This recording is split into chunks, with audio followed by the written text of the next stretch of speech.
져야 되는데 계속해서 너무너무 덥습니다. 여름에 여러분 건강 주의하시고 또 밤에 잠 못 주무실 텐데 늘 주님께서 여러분의 건강 또 마음의 건강을 지켜주시기를 원합니다.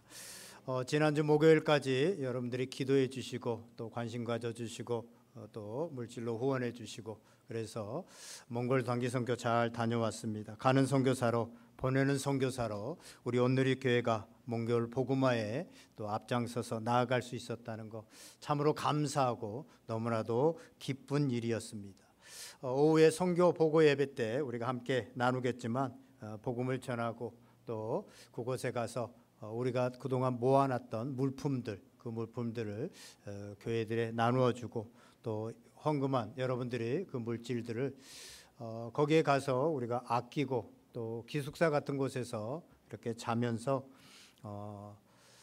5교회에 물질적인 후원들도 하고 또 거기에 신학교 열악한 여건 속에서 신학교가 되어졌는데 우리가 올 때 이제 많이 아껴서 300만 원을 또 후원해주고 그렇게 해서 올 수 있었습니다. 선교의 현장에 역시 많은 성령의 역사들이 있었고 저부터 사실 가는 거 육체적으로 또 많이 힘들 수 있겠다라고 생각했는데 모든 사람들이 다 같이 거기서 은혜 받고 또 건강하게 돌아올 수 있어서 너무나도 기뻤고 또 오후에 나누겠지만 우리 온누리 교회가 이런 일들을 할 수 있었다는 것 또 여러분들이 함께 기도하고 이 일에 다 동참해서 할 수 있었다는 게 너무나도 자랑스럽고 기쁘고 또 여러분들에게 감사를 드립니다. 하나님께서 하셨습니다. 처음 계획부터 성령 하나님께서 하셨고 모든 것 돌아오기까지 성령 하나님께서 하셨습니다. 우리는 거기에서 그것들을 많이 체험하고 또 경험했고 오후에 그것들을 함께 여러분들과 나누려고 합니다. 오후 예배 때도 여러분들 많이 참여하셔서 함께 은혜를 나누면 좋겠다라는 생각이 듭니다. 주일 오전에 계속해서 요한복음의 말씀으로 말씀을 전하고 있습니다. 오늘 본문은 지난 시간에도 말씀드렸지만 예루살렘 성전 서북쪽 모퉁이의 베데스다 연못가에서 일어난 사건이었습니다. 그 연못가에 38년 된 중환자가 누워 있었습니다. 38년 동안 투병 생활을 했으니 얼마나 힘들고 괴롭고 외로운 삶이었겠습니까? 생각해봐도 우리가 얼마나 힘들었겠나라는 것을 알 수 있습니다. 그런데 그 환자가 38년 만에 주님을 만났습니다. 아니 정확하게 말하면 주님이 그 38년 된 환자를 찾아가셨습니다. 찾아가서 일어나 내 자리를 들고 걸어가라 라고 말씀하셨습니다. 이 말씀이 들려지자 바로 그 38년 된 환자가 일어나서 이제 걸어가게 되어졌습니다. 놀라운 기적이 아닐 수 없습니다. 놀라운 은혜가 아닐 수 없습니다. 그런데 오늘 본문에 보면 그것보다 더 놀라운 사실을 전해주고 있습니다. 사람들이 병 고친 사람, 그 사람에게 병 고침을 받은 사람에게 누가 그 병을 고쳐주었는가 라고 물었습니다. 누가 그렇게 내가 두 발로 걸을 수 있게 했는지 그것에 대해서 물었습니다. 그러면 당연히 나를 이렇게 낫게 해주신, 나를 38년 동안이나 병 가운데 있었는데 나를 낫게 해주신 분은 예수님입니다 라고 그렇게 분명하게 대답해야 됩니다. 그런데 이 38년 된 병자는 자신의 이 중병에서 누가 고쳐줬는지 그 고쳐준 사람이 누군지도 알지 못하고 있습니다. 우리 12절 13절 말씀 한번 읽어보겠습니다. 12절 13절 다시 읽습니다. 시작. 그들이 묻되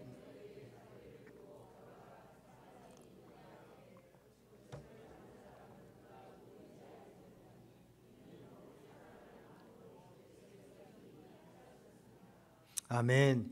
38년 동안 누워 있었는데 이 불치병으로 힘들게 38년을 고생했는데 그 병에서 자기를 치유해 주신 분, 그분이 예수님이라는 것도, 그 예수님이 그리스도라는 것도 전혀 알지 못하고 있습니다. 여기서 우리는 놀라지 않을 수 없습니다. 주님께서 당신의 이름조차도 모르는 사람, 알려고도 하지 않았던 사람, 그 사람에게 친히 찾아가셔서 그 질병을 고쳐주셨다고 하는 사실입니다. 이것이 기적 중의 기적입니다. 38년 된 병자를 고치셨다는 사실도 기적이지만 당신의 이름조차도 모르는 이름조차도 알지 못하는 그 사람을 찾아가셔서 먼저 찾아가셔서 고쳐주셨다고 하는 것이 기적입니다. 생각하면 생각할수록 하나님께서 하찮은 인간을 찾아오셔서 우리로 하여금 구원 얻게 하시고 우리로 하여금 문제를 해결받게 하시고 우리로 영원한 생명을 얻게 하신 거, 이 사건이 정말로 기적 중에 기적이라고 밖에 볼 수 없습니다. 주님께서는 이 기적을 베풀어 주셨는데 이 기적이 아니었다고 한다면 우리 가운데 누가 먼저 예수님을 주님으로 알고 예수님을 주님으로 고백할 수 있었겠습니까? 주님께서 우리가 주님을 알려고 하지도 않았고 주님을 우리가 어떻게 찾지도 않았는데 마땅히 죽어야 될, 죄로 인해서 죽어야 될 우리를 먼저 하늘 보좌를 버리시고 우리 가운데 찾아오시고 우리 가운데 찾아오셔서 구원의 은혜를 베풀어 주셨다고 하는 사실입니다. 이것이 바로 기적 중에 기적이요 은혜 중에 은혜라고 하는 사실입니다. 요한복음 6장 35절에 보면 아버지께서 오게 하여 주지 아니하시면 누구든지 내게 올 수 없다 하였노라 라고 말씀하십니다. 오늘 여러분이 여기 앉아 계시는데 하나님께서 여러분들을 오게 하지 않았다면, 하나님께서 여러분들을 부르지 않았다면 여기에 올 수 없다고 하는 사실을 말씀하고 있습니다. 여러분이 주님을 먼저 찾은 것이 아니라 주님께서 여러분들을 먼저 찾으시고 여러분들을 찾아오셨다고 하는 사실입니다. 그렇기 때문에 우리는 어떤 상황에서도 낭망할 필요가 없습니다. 낭망하지 마시기 바랍니다. 주님께서 38년 된 병자를 찾으신 것처럼 내게도 이 시간에 찾아오셨구나. 38년 된 병자에게만 찾아온 것이 아니라 오늘 나에게도 찾아오셨구나. 그래서 내가 이 예배자로 설 수 있고 오늘 예배 드릴 수 있구나 라고 하는 것을 여러분들이 믿으신다고 한다면 여러분의 삶 속에서 오늘 38년 된 병자에게 일어났던 치유와 변화의 역사가 일어날 줄 믿습니다. 그렇게 일어날 것입니다. 그런데 오늘 본문을 보면요, 이 38년 된 병자보다 더 심각하게 병든 사람들이 나옵니다. 그 사람들이 누구냐 하면 바로 유대인들입니다. 이 38년 된 병자가 고침을 받고 자리를 들고 가는 것을 보았다면 그것 때문에 하나님께 영광을 돌리고 너무나도 기뻐하고 축하한다고 축복해 주어야 될 일입니다. 그런데 38년 동안 뻔히 병들어서 누워 있었던 그 사람이 일어나서 걷게 되어지고 지금 걸어가는 것을 보면서도 그 병자에게 축하하고 하나님께 영광을 돌리지는 못하고 그 병자에게 따져 묻고 있습니다. 비난하고 있습니다. 이건 너무나도 비정상적인 일입니다. 그냥 일반적인 상식으로 생각해 봐도 누군가가 병을 치유받게 되어지고 누군가가 나음을 얻게 되었다면 축복해 줘야 되고 축하해 줘야 되고 어떻게 나았게 됐느냐라고 하면서 오히려 하나님께 영광을 돌려야 되는데 그 유대인들은 그 사람에게 따져 묻고 누가 그렇게 했느냐, 누가 그것을 고쳤느냐, 누가 너에게 걷게 했느냐 라고 그렇게 따져 묻고 있습니다. 그 이유가 뭡니까? 안식일을 범했다는 것입니다. 그 날이, 고침받은 날이 안식일인데 안식일 규정에 보면 안식일에는 일을 할 수 없다는 거예요. 그런데 내가 자리를 옮기는, 그 자리를 들고 가는 그 일을 했다는 것입니다. 유대인들은요, 이 안식일을 지키기 위해서 규칙을요 234가지를 만들어 가지고 그 규정을 만들었습니다. 그 규정이 어떤 거냐면 안식일에 해야 되는 일이 어떤 거고, 이 일이 되는 것이 어떤 거고, 일이 아닌 것이 어떤 거고, 이거는 일이고 이거는 일이 아니다. 이거는 어디까지 걸어가는 것은 일이고 어디까지 걸어가는 것은 일이 아니다. 이런 규정들을 234가지나 만들었습니다. 그래가지고 누가 이 안식일 규칙을 잘 지키나, 어기는 사람은 없나 감시하느라고 정신이 없습니다.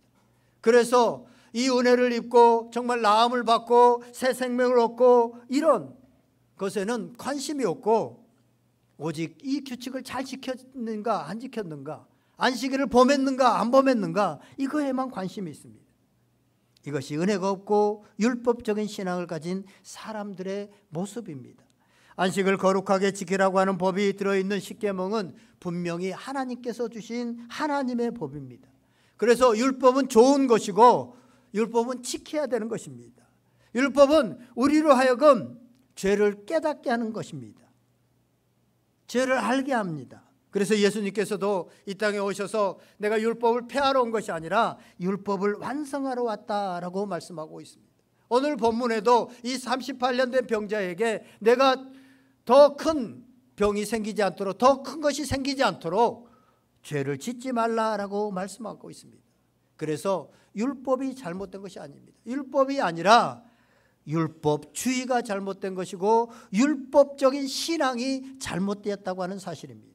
율법주의는 율법을 이용해서 자기의 어떤 기득권들을 지키려고 하고 자기의 이익을 위해서 율법을 이용하는 것, 이것이 바로 율법주의입니다.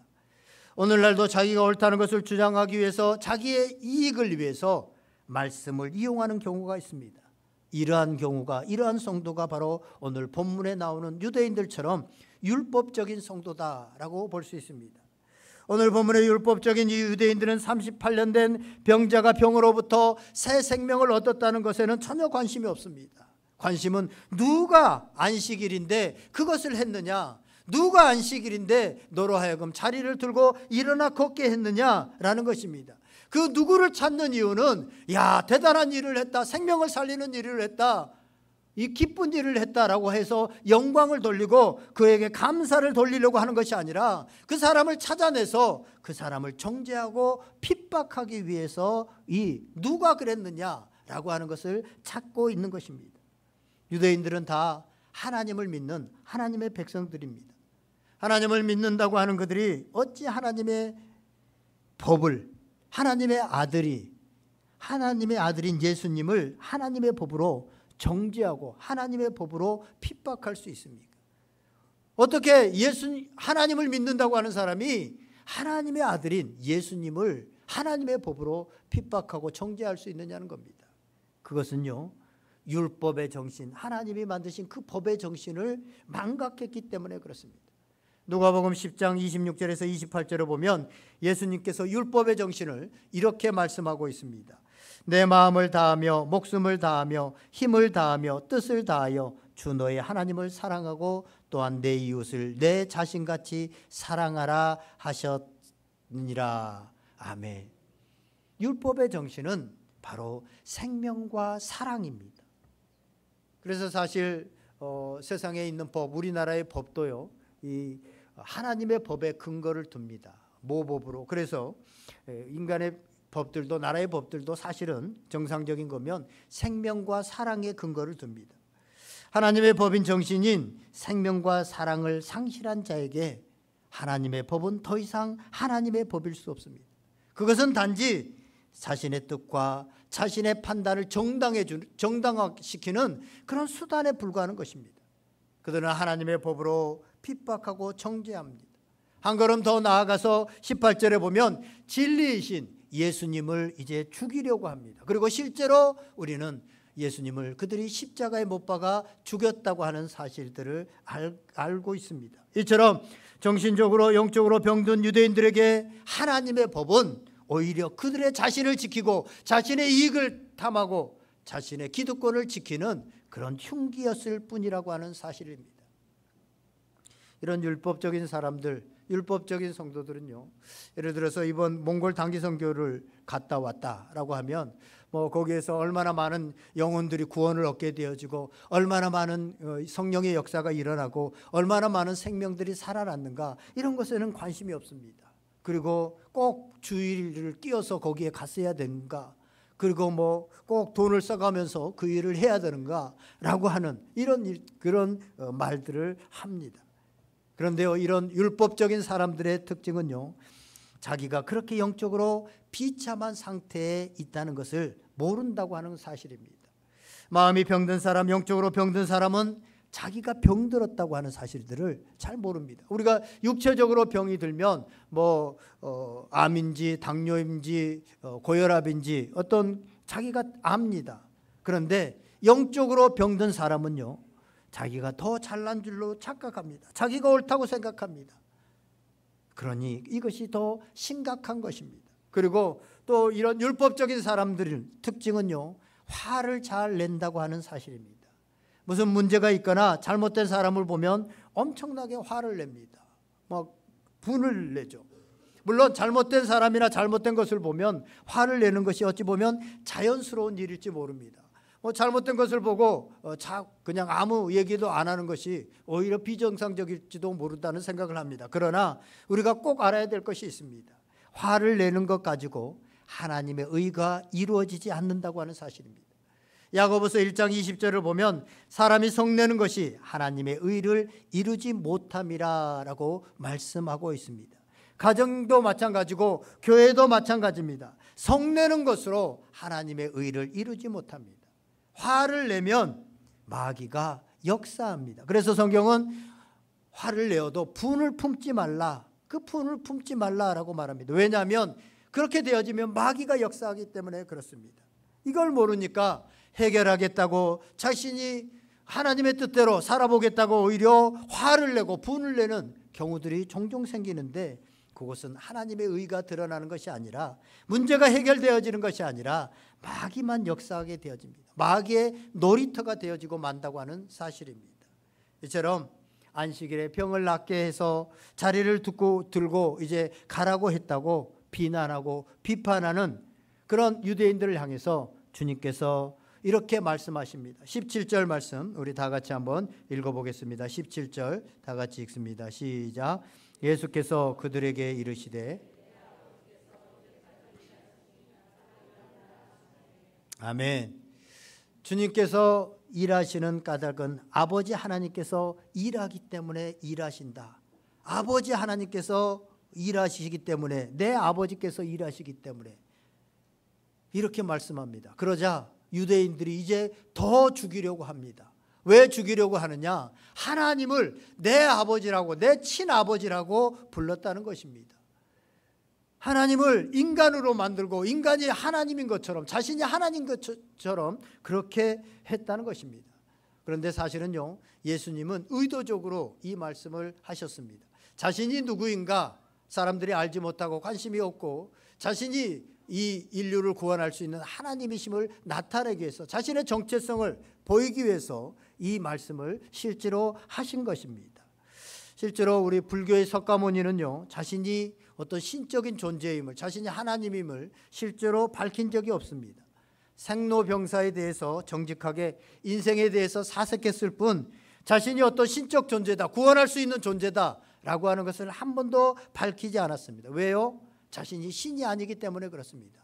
인간으로서 그냥 인생을 깊이 있게 성찰해 보았을 뿐, 자신이 그 문제를 해결할 수 있는 구원자도 아니요 신도 아니기 때문에 그렇습니다. 그러나 예수님은 자신이 누구인지를, 자신이 하나님이 친아버지라고 하는 사실들을 밝힘으로 인해서 이 땅을 구원할 수 있는 하나님이심을 자신이 스스로 사실은 드러낸 겁니다. 그런데 오늘 유대인들은요, 오늘날 많은 세상의 사람들처럼 예수 그리스도가 하나님이시라고 하는 사실을 알려고 하지도 않고 믿으려고 하지도 않았습니다. 그렇기 때문에 그들은 하나님을 믿는다고 하면서도 하나님의 자녀가 될 수 없었고, 하나님과 인간적인 관계를 할 수 없었고, 영생의 이 영원한 하나님의 나라를 얻을 수도 없었습니다. 나아가 하나님이 아버지가 아니시기 때문에 하나님이 하시는 일을 이해할 수도 없고 그 일에 동참할 수도 없었습니다. 오늘 17절에 나오는 일하신다라고 하는 말은요, 현재형으로 되어 있습니다. 지금도 하나님께서 계속해서 일을 하고 계시다는 것입니다. 하나님께서 지금 무슨 일을 하고 계십니까? 어떤 일을 주님이 하고 계십니까? 하나님께서 하고 계십니까? 영혼을 구원하는 일, 세상을 사랑하셔서 영혼을 구원하는, 생명을 구하는 일을 하고 계신다는 것입니다. 예수님께서는 아버지께서 지금 일하심으로 나도 일한다 라고 이렇게 말씀하신 의미는, 하나님께서 사람을 사랑하셔서 세상을 사랑하셔서 구원하는 일을 하시는데 나도 이 일을 하기 위해서 이 땅에 왔다라고 하는 것을 말하고 있습니다. 법적으로, 혈연적으로 하나님의 자녀가 된, 하나님과 관계를 맺고 살아가는 사람들은요, 하나님이 사람을 살리시는 이 일을 이해할 수 있고 그 일에 우리도 동참하게 되어집니다. 하나님의 자녀된 자만이 하나님의 마음과 하나님의 뜻과 하나님의 생각과 하나님의 마음, 이런 것들을 알게 되어져서 하나님의 일에 동참하게 되어진다고 하는 사실입니다. 이번에 몽골 단기 선교에서 첫째 날과 또 네 번째 날인가 그 머물렀던 기숙사 같은 그런 숙소가 있었는데요. 그러니까 비용도 아끼고 또 뭐 헌금도 하고 한다고 그곳에 머물게 되어졌는데, 그곳에는요 몽골 선교만을 위해서 전 세계에서 온 사람들이 한 60명 정도가 같이 한 건물 안에서, 물론 각자 삶을 살아가고 있지만 약 원룸 정도의 그런 방 안에서 가족들이 이렇게 생활하고 있더라고요. 한 20가정 가까이 되는데 한 60명 정도가 모여서 이렇게 살게 되는데, 그곳에 오직 전도만을 위해서 그곳 목적으로 거기에 살고 있었습니다. 또 이들이 그곳에서 생활할 수 있도록 기업을 일으켜 가지고 기업을 일으켰는데 오직 그 전도만을 위해서 거기에다가 다 이익금들을 투자하고 그 사람들이 전도하고 살 수 있도록, 또 그 안에 있는 사람들도 그 기업체에서 일하는 사람들도 있고 그러더라고요. 근데 거기에 25년 동안 11명의 자녀를 낳기도 하고 입양하기도 해서 키우면서 오직 일단 11명이 하나님의 자녀가 되도록 전도하고 또 하나님의 자녀로 키우고 그 자녀들을 또 오직 전도자로 이렇게 세우는 한국인 선교사님도 거기 계셨습니다. 우리가 돌아오는 날에 거기에 있는 사람들과 또 몽골의 각지에 이렇게 전도하기 위해서 선교사로 가 있는 분들이 다 같이 모여서 1년에 몇 번씩 그 단체를 중심으로 해서 몽골 전 지역에 복음을 전하러 일주일씩 뭐 이렇게 차에 먹을 것을 실어 가지고 전국을 가는데 길들이 좋지 않아 가지고요, 가다가 탑차에 음식 싣고 가는데 탑차가 넘어지기도 하고, 그래서 이런 일들도 있고 이러면서 온전히 그냥 인생을 하나님 복음을 전하는 일들, 그들은 선교사라고 불리지도 않습니다. 그런데 그 일을 하고 있는, 그렇게 살아가는 사람들이 있더라고요. 우리가 이제 돌아올 때 거기에서 자고 돌아오는 그 날도 복음 전도자들이 이제 함께 모여서 일주일 동안 전도로 나가기 위해서 마당에 둥그렇게 모여서 말씀을 나누고 기도하는데 정말로 뜨거운 그런 장면들을 보았습니다. 이런 사람들은 예수님처럼 하나님을 아버지로 하나님과 관계를 맺고 살아가기 때문에 하나님의 마음, 하나님의 뜻, 하나님의 그 뜻을 알아서 일평생 하나님의 뜻에 동참하면서 살아가는 그런 사람들이더라고요. 제가 거기 가서 그들이 사는 몽골인들이 사는 게르에 이렇게 들어가 봤어요. 일부러 현지인들이 사는 그 천막 같은 그런 거 있잖아요, 우리가 TV에서 보는. 거기에 들어가 봤더니 정말 그 안에는 너무너무 단순하더라고요.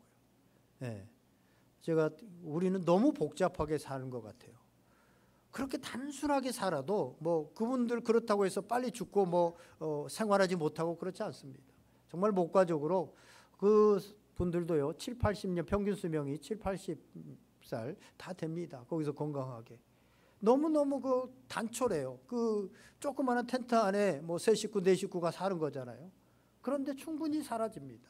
그렇다고 해서 못 사는 거 아니더라고. 우리가 세상을 향해서 뭔가 부지런히 열심히 살아가고 있는 것 같은데, 솔로몬의 고백처럼 나중에 70, 80 인생의 후반전에 가서 헛된 삶을 살았다라고 할지도 모릅니다. 그런데 오직 주님의 뜻을 알고 그냥 평생의 선교사로, 보니까 거기에는 어떤 학교 시설들로 별로 안 좋으니까 자녀들에게 학교 공부를 제대로 시키지 못하고 그냥 언어 공부만 이렇게 선생님들을 통해서 시켜가지고, 보니까 우리와 같이 전도하는 그 아들이 와서 함께 전도하는데, 그 선교사님 아들이 전도하는데 20살 17살인데요 전도를 너무너무 잘해요. 저는 옆에서 방해하고 뭐라고 하는데도 꿋꿋이 그 전도를 다 하고, 결국엔요 험악한 남자들을 그렇게, 결국은 저는 이제 말을 다 알아듣지 못하니까 어떻게 얘기했는지는 다 모르지만 옆에서 기도하고 그냥 지켜보기만 했지만 결국은 전도해 가지고요 교회로 오게 하더라고요. 그걸 보면서 그냥 그것만을, 그들은요 다른 공부를 시키지 않았어요. 그냥 언어 공부만 해서, 그래도요 러시아어, 거기 몽골에 사니까 몽골어, 한국어, 한국 사람이니까, 그리고 중국어를 하더라고요. 참 부럽더라고요, 어찌 보면. 그래서 그걸 가지고 오로지 전도만 하는 거예요. 그래도 사라지는 거예요. 그렇죠? 오히려 하나님께서 그것을 더 기뻐하실지도 모릅니다. 오늘 예수님의 대답 속에는 안식일에 일을 하지 않는 것을 지키는 것을 중요하게 여기는 유대인들에게 하나님 아버지와의 관계 속에서 하나님의 마음을 알고 그 계명을 실천하고 있는지를 묻고 있는 겁니다. 하나님의 마음을 알게 되어지면 정말 하나님께서 이 말씀을 하신 게, 이 법을 주신 것이 무엇인지를 깨닫고 한다는 것입니다. 여러분, 안식일 법을 주신 게 왜 주셨습니까? 사실은 그것도 생명과 사랑입니다. 일주일에 한 번씩 쉬어야 되는데 여자들이나 노약자들이나 종이나 이런 사람들, 도저히 쉴 수 없는 사람들이 있었습니다. 쉬라고 해도 쉴 수 없는 사람들, 이런 사람들의 생명을 지켜주고 이런 사람들을 보호하기 위해서 하나님께서 법으로 만든 거잖아요. 안식일을 지키라고 법으로 만들었습니다. 안 지키면 처벌하기 위해서. 그런데 그 하나님의 마음을 알지 못하고 오직 그 명문화된, 그 활자화된 그것만을 가지고 또 자기들이 거기에다가 덧붙여 가지고 자기들의 기득권을 지키고 자기들의 유익을 얻기 위해서 이 안식일법을 이용하고 있는 이것에 대해서 오늘 예수님은 말씀하고 있는 것입니다. 역사가 보여주는 것처럼 기독교의 교리가 화석화되면 예수님을 잘 믿고자 만든 교리가 오히려 사람을 억압할 뿐만 아니라 죽이기까지 합니다. 우리는 기독교 역사에서 이것들을 알고 있습니다. 하나님의 모든 계명은 하나님과의 관계 속에서 주어진 것입니다. 하나님이 아버지가 되어야만, 하나님과의 관계가 되어야만 그 법이 의미가 있다고 하는 사실입니다. 하나님과의 관계가 사라지면 계명은 소용이 없습니다. 그런데 당시 유대인들은 하나님과의 관계는 없어지고 이 죽은 계명만 가지고 그 계명으로 오히려 사람을 억압하고 사람을 힘들게 하고 사람을 죽이는 일까지 행하고 있는 것을 예수님은 책망하시면서 오늘 이 안식일법에 대해서 명확하게 말씀해 주고 있는 것입니다. 기독교의 핵심은 하나님과의 개인적인 관계를 맺는 겁니다. 예수님을 통해서 하나님이 아버지가 되는 것, 이것이 바로 핵심이라고 볼 수 있습니다. 그럴 때 우리는 하나님의 마음을 알게 되어지고 성경을 읽어도 하나님의 마음을 알게 되어지고 하나님의 뜻을 알게 되어지고 내가 어떻게 살아야 되는구나 라고 하는 것을 알게 되어집니다.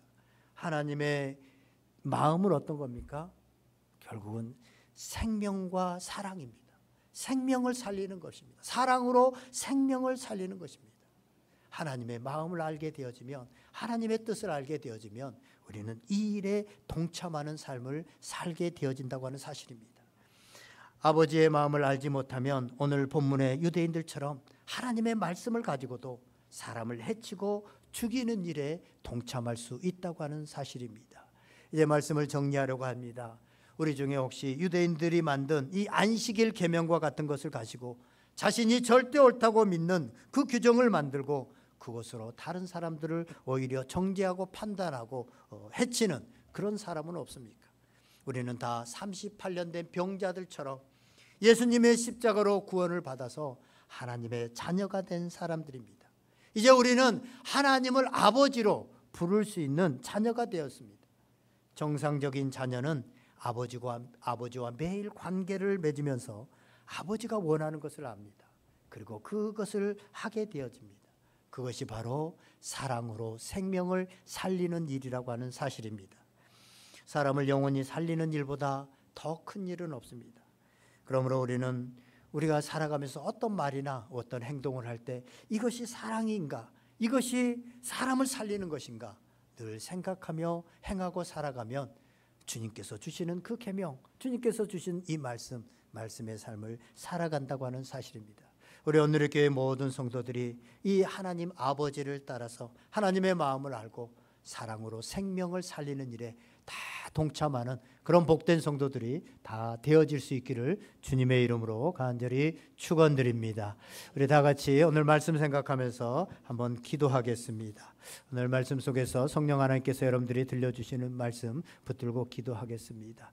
오늘 우리가 예수님을 믿노라 하면서 우리가 가지고 있는 화석화된 그 교리로 인하여서 오히려 다른 사람을 판단하고 다른 사람을 정죄하고 있지는 않는지, 정말 주님의 마음, 하나님의 마음이 사랑으로 생명 생명을 살리는 일인데 그 일을 우리가 가정에서나 또 교회에서나 우리의 삶 속에서 행하고 있는지 다시 한번 돌아보고 주님께서 우리에게 들려주신 음성 붙들고 이 시간에 다 같이 한번 기도하겠습니다. 다 같이 기도하겠습니다.